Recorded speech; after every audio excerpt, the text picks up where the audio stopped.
Elephants are under serious pressure across their entire range in Africa and in Asia.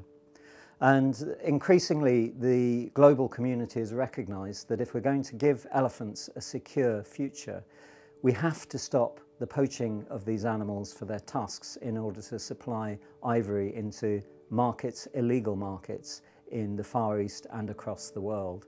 And a big part of that is closing down legal ivory markets, both internationally and domestically.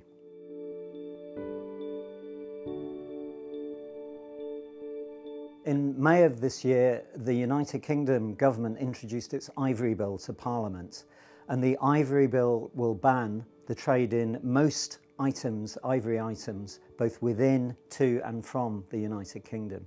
And this is really important.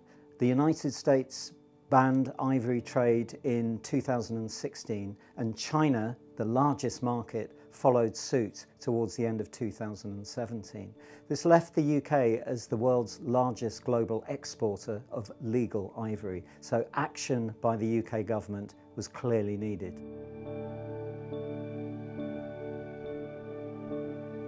The UK's Ivory Bill will ban the commercial trade in most ivory items. There will be some exceptions, such as musical instruments manufactured before a certain date that contain up to a certain amount of ivory, some older antique items that contain very small quantities of ivory, and trade in items between museums that are considered to be of great cultural or historic value. However, it's the trade in bulk ivory items that we really need to focus on, because it's this trade that can have such a devastating impact on today's elephant populations.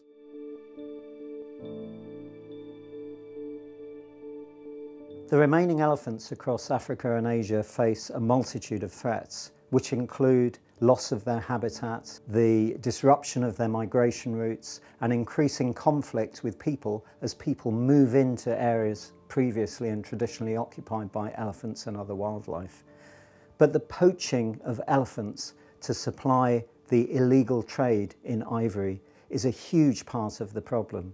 Upwards of 20,000 elephants are being killed across Africa for their tusks by poachers every year. And clearly we need to deal with this and the other threats that elephants face if we're to give these magnificent animals a secure future.